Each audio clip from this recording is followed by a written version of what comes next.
You know, Kim, the Fleet Science Center is a cool place to be year-round, but it's definitely a cool place to be this time of year as we talk about the Artemis mission. Joining me now is CEO Steve Snyder. How are we doing? Good. Good. When we left off the last time, we were talking about this cool, how gravity sucks in with these marbles. And tell us what we're seeing here and how this relates to the Artemis mission. So when Artemis neared the moon, it entered what's called its gravity well, which is basically its pull of gravity. And just like these marbles, it would orbit around it if it had enough energy. Now, these marbles lose energy because of friction and so slowly spiral into the moon. In the case of Artemis, of course, it did not lose energy, spiraled around the moon, and then made its way back to Earth. That slingshot that we heard about. Yes, absolutely. Cool. So this is one of the cool exhibits here. We'll keep walking here. I want to show you guys something really cool here, because when we think, you know, you ever been in an airplane and you saw some turbulence, or maybe you're in, you're driving and you get some potholes, but that's nothing compared to some of the turbulence that you might feel, right, when you're on a space mission.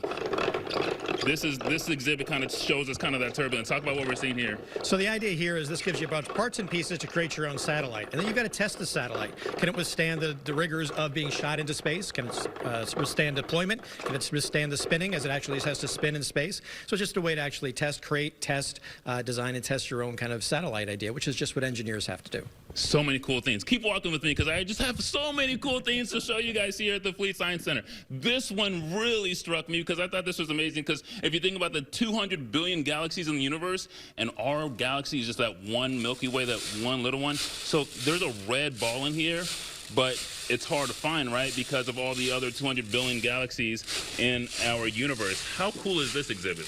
Well, this is a great example of just how rare our specific galaxy is, and just how many other galaxies there are out there. You look at the Hubble Deep Field images, the great images from the Webb, and you see everywhere we look, thousands and thousands and thousands of galaxies, each with billions of stars, with who knows how many planets around them. Steve Snyder, thank you so much for giving some cool sights and sounds. I want to just show you guys, we've been talking about some of the San Diego-based astronauts who are part of the Artemis team. One of them is Matthew Dominic. Take a listen to his profile. Matthew Dominic is making his alma mater proud. He graduated from University of San Diego in 2005 with a degree in electrical engineering. Following his graduation, he joined the Navy and eventually graduated from Naval Test Pilot School. He had logged more than 1,600 hours of flight time in 28 aircraft. That experience led him to NASA. He joined the 2017 candidate class. With those accomplishments under his belt, he returned to USD earlier this year to speak to students. And I can look back on a few mentors I've had in my life that have come in and said the right thing at the right time that helped me move forward. So it's great to come back, and maybe there's a small chance I was the person who said something to them that maybe helps them in their life. Now a member of the Artemis team, Dominic will continue to help further space exploration with the next 2 missions.